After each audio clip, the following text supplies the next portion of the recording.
Olá, pessoal, bem-vindos à TV Galáctica, bem-vindos ao Conexão X. Estou aqui com o nosso querido reverendo Lucas Bertolozzi, que hoje vai falar sobre a história que não contaram sobre Jesus. Tudo bem, reverendo? Como vai você? Seja bem-vindo ao Conexão X. Olá, Cris, minha irmã. Querido. Olá, estamos aqui na Galáctica. Mais um encontro juntos. Sempre uma honra, agora um compromisso semanal com vocês. Graças a Deus e graças à iniciativa dessa nossa querida irmã. É uma honra estar com. Está falhando o seu microfone, reverendo.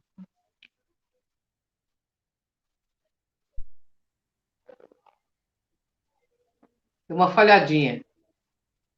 Deu uma falhadinha. Mas estou te ouvindo agora. Tudo bem, estou te ouvindo. Hoje o reverendo vai falar da história de Jesus, uma história que não contaram dentro das religiões, dentro da própria história, né, do reverendo? Exatamente, e tem uma história, algumas histórias muito interessantes. Bom, primeiro que a gente tem que entender muito rapidamente, Cris, da onde vem a cultura dos nossos evangelhos. A gente tem que compreender que originalmente existiam vários textos, várias cartas paralelas, algumas datadas, inclusive, dos evangelhos tidos como canônicos, Marcos, Mateus, Lucas e João, né? Só que houveram alguns encontros, chamados concílios, historicamente, e temos destes 7 principais, conhecidos como 7 concílios da Igreja Indivisa, os 7 concílios ecumênicos. Ou seja, essa igreja primitiva, que começa um processo de institucionalização, tinha várias vertentes de pensamento, dentre elas, e pode ser um assunto para o nosso próximo programa, o reencarnacionismo era uma vertente muito ativa no cristianismo primitivo, tal qual no judaísmo nos tempos de Jesus. Né?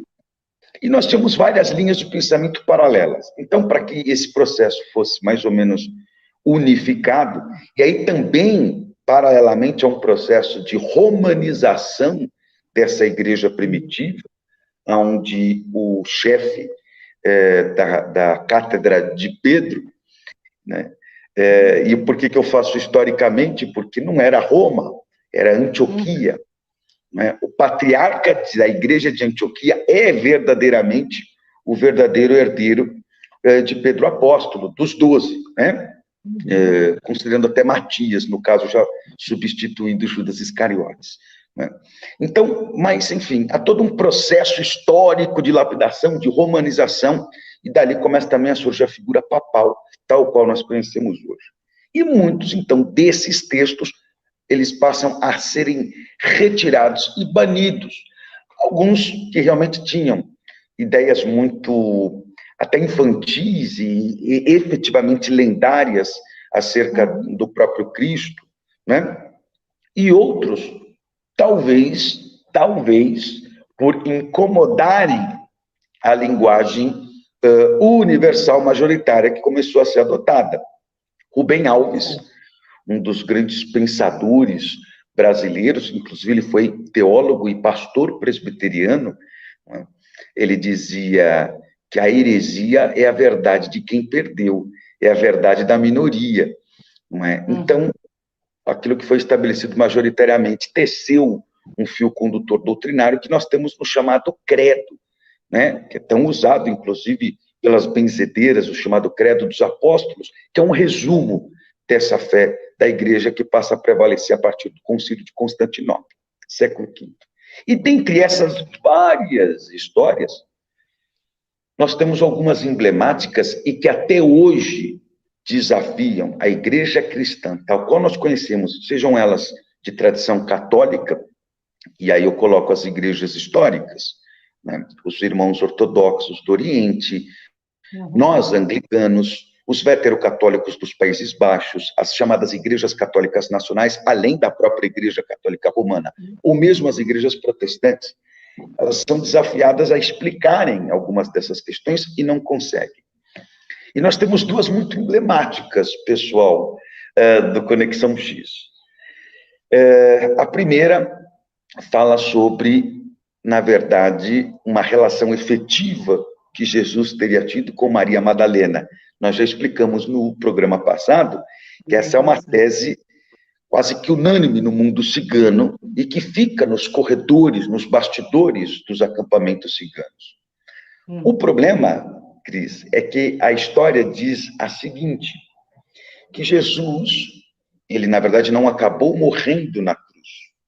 Ele foi substituído por Simão de Cirene. Simão de Cirene, para quem não lembra, é aquele que estava lá assistindo, tadinho. Cirene é uma região no norte da África, e ele foi com o filho, estava assistindo a crucificação, estava passando por Jerusalém, porque era um judeu na diáspora, estamos aí falando do período da Pessah, da Páscoa judaica, e de repente, assistindo Jesus levar o madeiro horizontal da sua cruz, como era próprio na época, então ele pegou a força pelos legionários romanos para ajudarem Cristo a levar o resto, até porque estamos falando de um pedaço com mais de 100 quilos, um Jesus chagado, torturado, que já não tinha mais condições de carregar o próprio madeiro, tanto que a Via Sacra fala das 3 quedas de Jesus, simbolicamente. E que esse Simão de Cirene, na verdade, é que acabou sendo crucificado no lugar de Jesus, nos 45 do segundo tempo. E essa tese, ela é levantada por nada mais, nada menos que a religião islâmica. Os muçulmanos reforçam isso. E dizem a mesma coisa.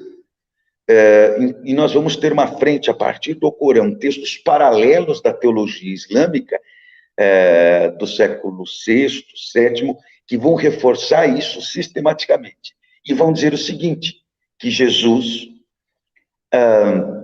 Maria Madalena, já grávida de Jesus, Maria, a mãe de Jesus, e João, o apóstolo, então isso já desfaz um pouquinho a tese levantada por Dan Brown, né? Eles vão a caminho da Caxemira. Sim. A Caxemira é no noroeste indiano. Porque Jesus, no período da sua vida oculta, e lembrando que muitos desses textos, mais tarde tratados pelos concílios como apócrifos, do grego sim, apocrifos, escondidos, escritos escondidos, escritos ocultos, por não terem uma verdade doutrinária, levantam a possibilidade de Isa. Quem que é Isa, amadas e amados? Senão Jesus, que incentivado pelo seu tio-avô, José de Arimateia, mas precisamente tio de Nossa Senhora, tio da Virgem Maria, um rico mercador, que teria inclusive percorrido e levado Jesus, quando menino, para regiões como as Ilhas Britânicas, onde ele teria tido contato com os povos celtas.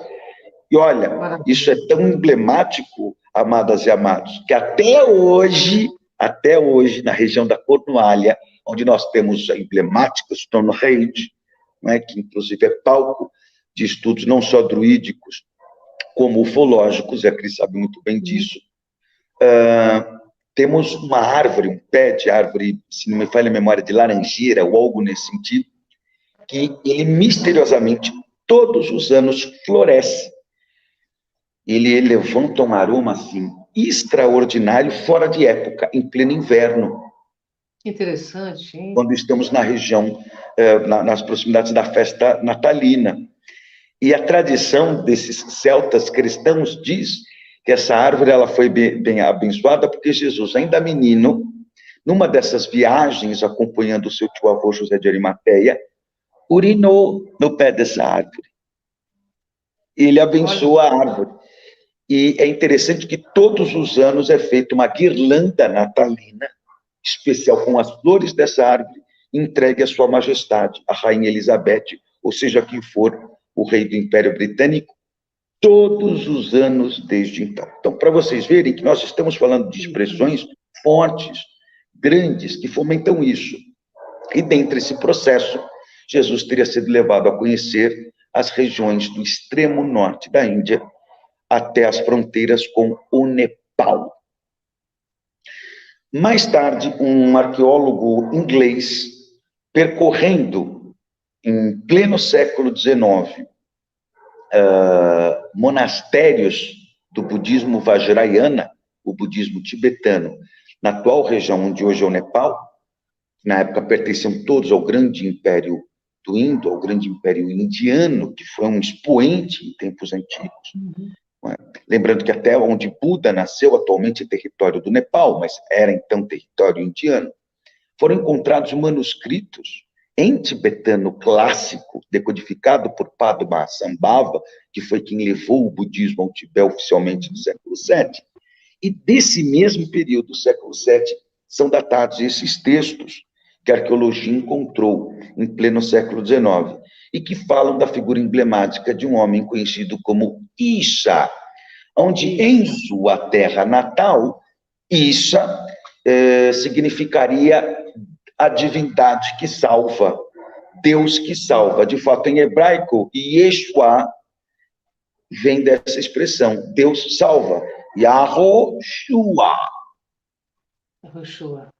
E que era um homem emblemático de sabedoria invejável e intrínseca, visivelmente um eleito, um Buda, um iluminado vivo, que transcendendo e comparado em muitas virtudes do Buda histórico, de Siddhartha Gautama, né, Shakyamuni, não só aprendeu conceitos da própria mensagem do Dharma, como ensinou e trocou vários conceitos. Trouxe à tona vários conceitos que enriqueceram em muito a cultura daquele lamastério, e que foi uma figura emblemática, que ele era visivelmente diferenciado pelo seu tom de pele vermelha, pelos seus traços vindos do deserto, e que ele acabou voltando para sua terra natal, no deserto, depois de um período longo, e que alguns textos, então, algumas inscrições acabam variando de 3 anos, outras até de 7 anos. Nossa! E que ele dizia que ele teria que percorrer ainda um tempo de deserto, antes de efetivamente chegar à sua cidade, e aí divulgar o Dharma. Dharma, em sânscrito, é o conhecimento. Sim. E é um termo muito utilizado, a lei divina. É um termo muito utilizado no budismo, que o budismo captou do hinduísmo. Tanto que o hinduísmo, originalmente, pessoal, é conhecido como Sanatana Dharma, lei divina eterna, a eterna lei divina. A expressão hinduísmo é uma expressão quase que pejorativa que os ingleses, quando colonizaram a Índia, deram. Tá? Mas, originalmente, o hinduísmo, se é para dar um nome, é Sanatana Dharma. Curiosamente, para vários movimentos esotéricos e de nova era, a figura de Jesus vai reaparecer como o nome de Sananda. Sananda, é verdade, olha. Em muitas supostas, vamos colocar assim, sempre para fomentar a discussão, né? Sobretudo Ashtasheran, as tripulações de Ashtasheran apresentam a figura do Mestre Jesus como Sananda, numa expressão muito similar ao sânscrito, e lembrando que o sânscrito é o idioma raiz que vai originar o aramaico, de fato, o idioma falado por Jesus, o hebraico, o árabe e vários dialetos falados no Oriente Médio. Então, nasce no Vale do Indo, é o sânscrito, e também o nepalês, e dentro do sânscrito nós tivemos variações idiomáticas, né? O melungo, o canada, né? E assim por diante, o hindi hoje, tal qual temos, então, multiplicou em uma série de idiomas. E essa questão acabou sendo levantada à tona. Então, nós temos vários livros célebres, entre eles Jesus viveu na Índia, né, que mostram essa passagem efetiva em que Jesus, na verdade, teria sido um grande yogi, e que, inspirado pelo Abba, pelo Pai, e olhem que coisa interessante, em Pali, que é mais uma variante do sânscrito, e todo o principal cânon do budismo primitivo, até hoje em voga pelos budistas Theravada, que são os budistas majoritários ali do sudoeste asiático, tá? eles utilizam o sânscrito ou principalmente o Pali, né? Uhum. É muito interessante essa questão, porque Abba significa luz, enquanto em hebraico, Abba e aramaico significa pai. E Jesus teria voltado do Nepal, e depois passado pela Caxemira, pela própria rota, e quando ele retorna para a região de Jerusalém, ou da Terra Santa como um todo, né, para a região palestina, ele volta utilizando essa expressão, Abba, para se referir à figura de Deus. Aonde os seus conterrâneos teriam dito, uau, que quebra! Ele está falando do Pai, ele está se referindo a Deus, a El Shaddai, a Yahvé, aquele que é o absoluto como Pai com tamanha intimidade. Mas isso também levanta a possibilidade que, na verdade, Jesus estava fazendo uma alusão à luz, ao estado quântico de todas as coisas, né? Ao absoluto. Tanto que nós vamos ter, dentro do budismo, Amitabha, o Buda da luz infinita, que é muito promulgado e cultuado no budismo Mahayana, que foi ensinado pelo Buda histórico. Então, temos várias características, e que justamente, quando ele se vê efetivamente perseguido, a ponto de ser crucificado, ele foge com destino a Caxemira. Nessa rota, Maria Madalena se vê impossível de prosseguir a jornada, porque ela estava gestante, quase partindo. Então, ainda no começo da fuga, ela vai com outras duas companheiras e muda de caminho com o patrocínio de José de Arimateia. Uhum. José de Arimateia, que então, nesse processo, acaba indo definitivamente para as Ilhas Britânicas e se torna o primeiro, na verdade, promulgador da mensagem do Cristo nas Ilhas Britânicas. Isso também é corrente, uma tradição corrente em toda a Bretanha, em toda a Grã-Bretanha, e ela acaba aportando, como nós dissemos na semana passada, no sul da França, e ali nós temos toda a criação da cultura de Saracali, né? E Jesus prossegue, então, com João e Maria. Também João e Maria acabam ficando, João, o seu discípulo amado, Maria, a sua mãe, eles acabam ficando no caminho. João, ele acaba parando na Turquia, e Maria, a sua mãe, teria morrido nesse caminho. Entendi. E Jesus, então, se vê mais uma vez solitário na busca, e vai parar aonde? Na Caxemira. A Caxemira, Cris e pessoal do nosso Conexão X, é uma região riquíssima de tradição iógica, tanto que nós temos o chamado Shivaísmo da Caxemira. O Shivaísmo da Caxemira é um legado, é uma cultura toda própria, e que foi um dos primeiros movimentos por toda a Índia, principalmente datado a partir do século VIII, e vejam que nós temos textos, então, em períodos muito próximos. Olha, lá no Nepal, né, foi encontrado textos datados do século VII, que falam da presença de Issa, e o Shaivismo, ou Shivaísmo da Caxemira, data do século VIII. Então, está tudo mais ou menos pertinho. E esse movimento shaivista, ou shivaísta da Caxemira, ele é um dos primeiros, dentro de todo o território indiano e da cultura do Dharma, a destituírem a figura dos deuses e ressignificarem o grande Brahman, a grande consciência, a grande luz, acima de todas as formas, sob o conceito de Paramashiva, né? O grande absoluto, onde Shiva já não se torna mais um dos deuses, por acaso, o pai dos yogis e o Deus da transformação da trindade hindu, senão sinônimo de toda a supraconsciência, além de toda forma. E aí temos o conceito de Shiva também sendo ressignificado, não só como super-alma do mundo, mas também como o bondoso, o generoso, ou aquele que não é.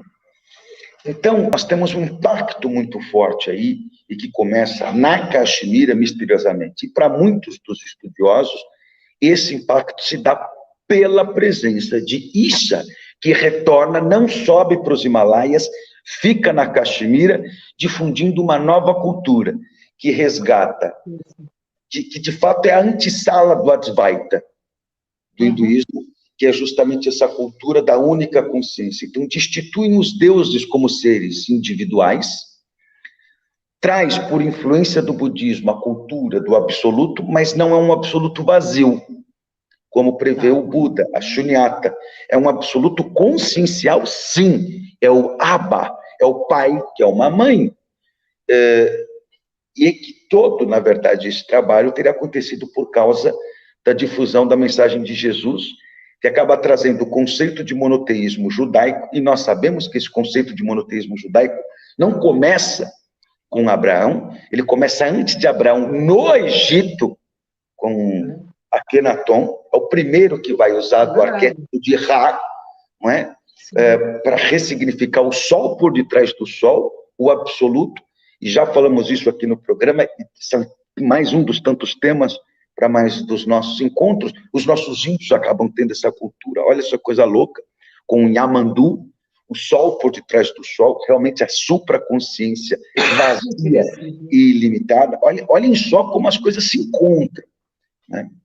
E da mesma maneira, então Jesus, ele por toda essa influência histórica, ele traz o indivisível, mas que já não é mais vazio, ele é consciencial, por isso que ele é pai e ele também é mãe. Em detalhe, pasmem, Jesus teria morrido em idade avançada na Caxemira.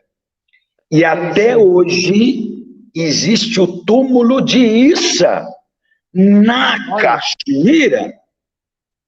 Interessante, hein? Inclusive, no futuro, a gente pode até pegar essas imagens e daí colocando aqui na tela, que é muito interessante. Verdade. Só que tem uma coisa incômoda. Os historiadores, desde a presença maciça islâmica, não podem estudar esse túmulo, que tem indícios muito interessantes que poderiam nos apontar esse caminho. Porque os muçulmanos que estão na região e que tomaram toda a região da Caxemira, hoje fazem a tutela desse túmulo e não abrem para investigação antropológica. As poucas investigações antropológicas que tiveram realmente trazem fortes indícios de que se trata de um sepulcro com elementos tipicamente hebraicos em plena Índia. E pelos testes, na época de Carbono 14, ainda muito precários, trazem aí uma contemporaneidade do tecido do cadáver, né, com o ano zero da era cristã. Mas, lamentavelmente, impedem o aprofundamento dessa pesquisa, porque os muçulmanos não deixam. Mas para os próprios muçulmanos, quem está enterrado lá, sobretudo os muçulmanos da Caxemira, é Yeshua, o último grande profeta, né, tal qual foi ensinado pelo profeta Muhammad, que a paz esteja com ele, e que teria sido, de fato, o Messias, porque o profeta Maomé não nega a messianidade de Jesus. Ele nega a divindade de Jesus, mas ele não nega o seu papel messiânico. E Jesus é profundamente amado, assim como Nossa Senhora, assim como a Virgem Maria, são profundamente amados pelos muçulmanos, tá? Não se enganem, são profundamente amados. E para tem uma pergunta aqui do internauta aqui para você. Desculpa te cortar. Bora, porque você está gerando muita curiosidade aqui, ó. Deixa eu até ler aqui. Reverendo, então Jesus deixou descendentes? Você irá falar deles nos próximos programas? Já é um convite, hein, reverendo? Já é um convite, mas já pode... Rose Maia que está falando aqui. Rose Maia, já posso te antecipar o seguinte, minha irmã, que sim, para então os defensores da forte teoria, que foi calada, né, sistematicamente, mas de que Maria Madalena carregava um filho de Jesus, na verdade uma filha, e essa Sara, a morena, e isso é defendido pelos ciganos e por outros grupos, como foi pelo próprio Priorado de Sião, que oficialmente foi extinto ainda no século XVI, oficialmente, né? E aí sendo diluído na própria franco-maçonaria. Mas sim, não só Jesus deixou uma genealogia, como essa genealogia foram nada mais, nada menos que os merovíndios, toda a dinastia da família real francesa. E, de fato, por toda a Idade Média, os franceses mandaram no mundo ocidental. Né? Eles mandaram no mundo ocidental. E eles atribuíam isso a eles. Né? Eles são os primeiros na Europa que vão reivindicar a divindade do rei, não mais a divindade do Papa, tão somente como sucessor de Pedro. Estamos falando de um período em que a Igreja Católica Romana exercia profunda influência sobre os reinos e os consequentes feudos, né?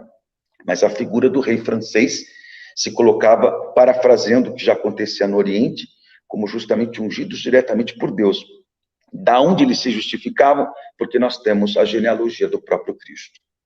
Então, sim, ele teria deixado, pelos defensores dessa corrente de pensamento, que, insisto, eles vão se encontrar, eles convergem nesse ponto de um Jesus chamado Issa, que na sua juventude vai ser iniciado na tradição dármica do Buda, no extremo norte da Índia, nos Himalaias, e que, em busca de retornar para lá, acaba aportando na Caxemira, também território indiano.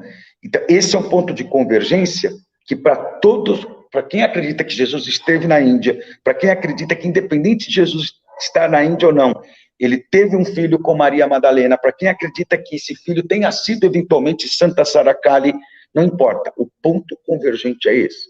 Jesus escapa da crucificação, e aí veja que nós estamos falando de ciganos, estamos falando de rosacruzianos, do Priorado de Sião, e alguns franco-maçons, algumas correntes da maçonaria, estamos falando do movimento da Nova Era, estamos falando de vários movimentos gnósticos de todo tipo, estamos falando de muçulmanos, Cris. Então, estamos falando de gente muito diferente. Alguns budistas, então, estamos falando de alguns yogis, shaivaístas, né? Então, estamos falando de correntes de pensamento muito distintas, mas que têm esse ponto comum. Jesus e a sua mensagem toda nos evangelhos teria que ser relida também sob uma ótica dármica. E olha que coisa louca, eu sei que a gente já está num tempo quase já no fim do programa, porque é dura. Depois a gente vai ter que pedir o pessoal da TV Galáctica deixar a gente 1 hora, porque vai que vai. Mas olha, só para vocês terem uma ideia, nós tivemos um padre muito famoso, e ele era um padre inglês, que se tornou um monge beneditino na França, e depois ele, com outros 2 co-irmãos de mosteiro, vão parar nos anos 50 na Índia. Beda Griffiths, e na Índia ele vai ser iniciado no shivaísmo.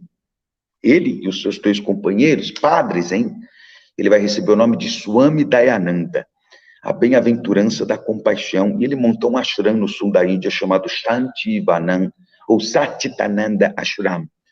E ele cria toda uma missa, que é um puja, ele cria toda uma missa sânscrita mesmo, abandona o terço pela Japamala de Rudrash, Om Namah Kristaya. Enfim, é muito interessante, esse mosteiro é ligado à Igreja Católica até hoje, pela ordem dos monges eremitas camaldulenses, e com todo o arquétipo hindu, shivaísta, tá? Porém cultuando a figura de Jesus. E ele dizia, no auge dos anos 80 e 90, ele desencarnou em 93, que era urgente que o cristianismo se deixasse absorver pela cultura hindu, pela cultura sânscrita e védica, tanto quanto se deixou influenciar pela cultura grega. Que talvez não, no entendimento dele, certamente entenderia com profundidade ainda maior boa parte da mensagem de Jesus Cristo. E para todos eles, temos um ponto aí. Jesus, quando vai trazer o Abba, um Deus que é amor, quebrando qualquer conceito de casta sacerdotal, né, ridicularizando a hipocrisia dos fariseus e saduceus, né, ele está, na verdade, impulsionado por uma influência dármica, búdica e védica, e que justamente também é essa mensagem de Jesus que vai inspirar na própria Índia, então, a partir da Caxemira, o conceito, como eu disse, do Advaita Vedanta, que também é uma cultura com muita influência búdica, mas dentro do arquétipo hinduísta, quer dizer, se desmancham os deuses para tratar de um único absoluto, que é puro amor. Então, temos aí a pergunta que não quer calar. Isso é Jesus de Nazaré. Isso está, na verdade, enterrado na Caxemira. E de que ressurreição nós estamos falando, então, senão de um processo iógico de desdobramento? E nós vamos pegar em vários textos, não é, da própria... E depois outra, uma eventual descoberta de um túmulo, de fato, de Jesus, anula o seu legado. De que ressurreição nós estamos falando? Né? Então, são questões que a gente vai precisar conversar, Cris, porque os novos tempos já estão aí. E a igreja vai precisar ter respostas para isso. Então, nós temos aqui um mensageiro chamado Reverendo Lucas, que vai trazer todo esse conhecimento, porque essa função é esclarecer a humanidade para tudo isso. É claro que de forma nenhuma desmerece Jesus Cristo, ele ter vivido na Índia ou ter casado. Ele continua sendo o mesmo ser maravilhoso, esclarecedor de massas, que veio trazer realmente um novo momento consciencial para a humanidade. No meu ponto de vista, ele, para mim, não modifica nada. Mas é muito interessante que saibamos a verdade, a história correta. E esse é o papel do nosso mensageiro, Reverendo Lucas. Nós estamos nos nossos momentos finais aqui, querido. Atenção, TV Galáctica, dá mais tempo para nós. Para os seus fãs aí, porque o pessoal está pedindo para que a semana que vem você conte a história dos Merovingias, quem é essa descendência de Jesus. A dinastia Merovingia. Escrito aqui na minha frente, eu preciso colocar até o óculos, viu, Reverendo? Ô, Cris, assim, o que você determinar, o tema que você determinar, você sabe, você manda, a gente põe em pauta, e temos assim, é isso, né? E aí a gente pode dedicar um programa só para Sananda, que é esse Jesus cósmico, é o Cristo cósmico, né? Que teria sido tão promulgado pelos irmãos estelares, e o que está para acontecer? Teremos movimentos muito grandes. Ô, Cris, posso só em 10 segundos falar uma única mensagem para os nossos espectadores? À vontade, meu querido. Meus amores, é seu. Longe já agradecendo o pessoal da TV Galáctica também, longe de qualquer coisa armagedônica. Pessoal, vamos demonstrar que nós estamos aprendendo a lição. Por favor. Estamos na iminência de uma terceira onda, e agora estamos falando da cepa indiana, a terra de Shiva, como nós estamos falando. Então, quanto mais expansão da consciência, meditação, melhor. Vamos mostrar para o universo que estamos entendendo o recado. É isso que os irmãos estão querendo da gente. Só isso. Tudo piada. Eu só tenho te agradecer, e terça-feira o nosso querido Reverendo Lucas aqui conosco, sempre trazendo muito afeto, muito esclarecimento e contando a verdade sobre tudo que nós precisamos aprender. Gratidão, meu querido. Somos Estamos juntos nessa nave. Gratidão, Reverendo. Um beijo até semana que vem. Até a próxima semana.